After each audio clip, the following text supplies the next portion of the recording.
Chief Economist at the Institute for Public Policy Research, and Adam Memon, Head of Economic Research at the Centre for Policy Studies. Welcome to you both. Well, Adam Memon, from a more right-of-centre perspective, do you think that's the right thing to do if there is a little bit of extra money to pull back a little bit on these welfare cuts, as Pfizer was suggesting? Well, it depends on the composition of the spending cuts which they want to make, because they do want to, I think it does make sense to aim to reduce the deficit over until 2018-19, that sort of time frame, and if this can be done in combination with departmental cuts and their measures on tax, then it doesn't make a difference in that sense in the overall position in terms of the deficit, achieving the overall deficit reduction target.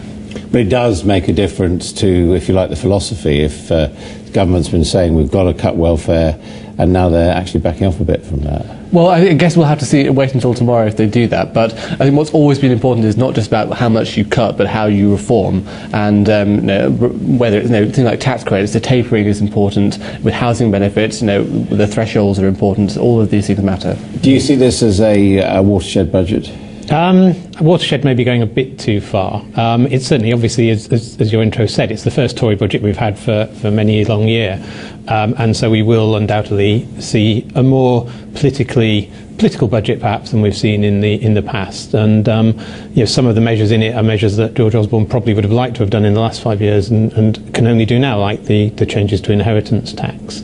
So in that sense, I think it will be. Whether it turns out ultimately to be a watershed budget, though, I think depends not so much on the measures that he takes on tax and on welfare, but on what he does about productivity growth and about sustaining the economic recovery through the next 5 years.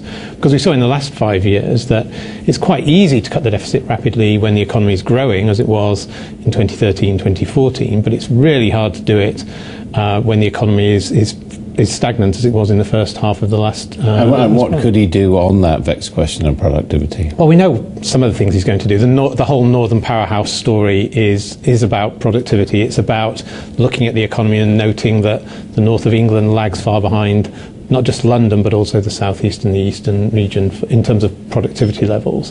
So how do you fire up what's going on in the north of England, and transferring powers over things like skills provision so that they can be more sensitive to local conditions is part of that.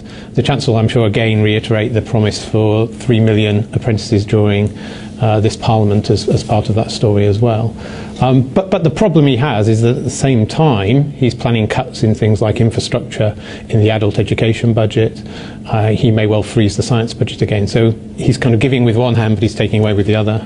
Do you see it as being a really significant moment for him, one that he doesn't want to fluff? I think it will have to be, because the fiscal challenge is so great that what will need to come with that is quite significant reforms to boost productivity. And the sorts of things we're talking about, restoring productivity weakness, which has basically been weak over a decade, will take quite sizable changes. We talk about apprenticeships, but we want more apprenticeships, but also better apprenticeships that require reform. We want infrastructure, but also infrastructure in the right place of the right type. All of these things will be quite. And what about the cutting of tax credits and things like that?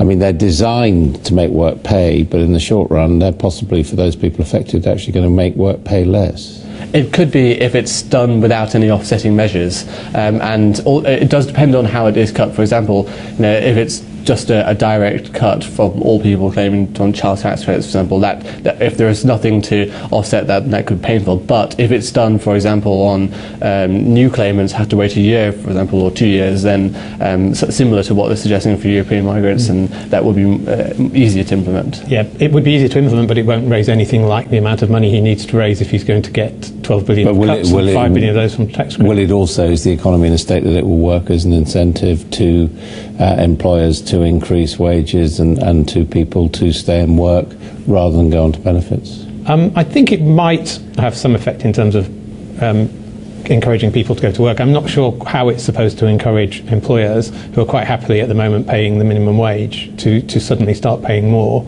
just because someone who works for them has seen their child. I mean, we're hearing a lot of this. How are they going to make employers pay more?